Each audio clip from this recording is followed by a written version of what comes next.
শবে মেরাজ, এটা আমাদের গর্বের দিন, আনন্দের দিন। কারণ এই সুযোগ আর কেউ কে আল্লাহ দেয় নাই, শুধু আমাদেরকে দিয়েছেন। নবী রাহমাতুল্লিল আলামিন মেরাজের রজনীতে জিবরাইল বলে, ইয়া রাসূলুল্লাহ আপনি যান। তো জায়গাটাতে তো নবী আগে কখনো যাইনি, প্রথম। তো নবীর বলা দরকার ছিল না, আমি তো চিনি না।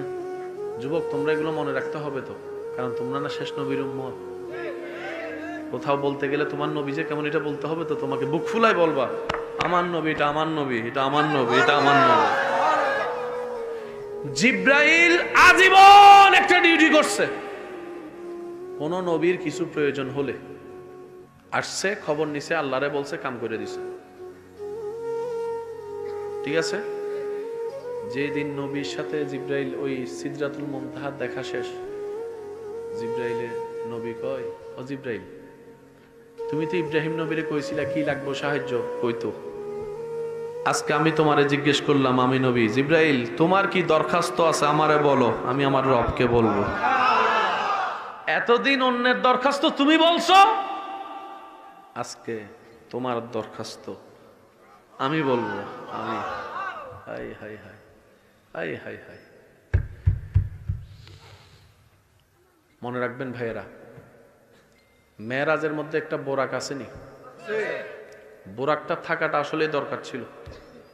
বোরাকেই প্রমাণ করে মেরাজটা সশরীল হয়েছে। একটু জোরে বলেন।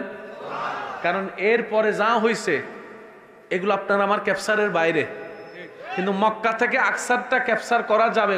গুগল মামারে জিজ্ঞেস করলেও মোটামুটি কিছু একটা বের করা যাবে।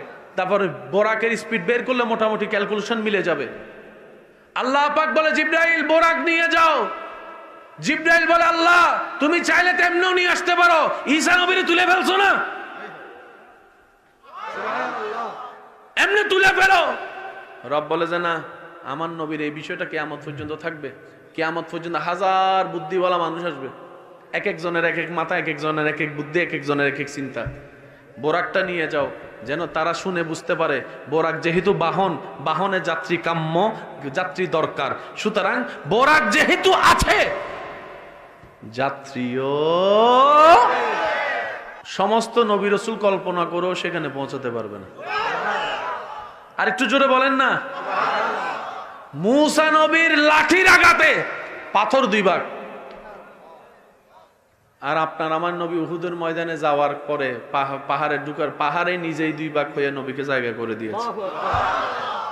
মূসা নবীর লাঠির বাড়িতে পানি 2 ভাগ।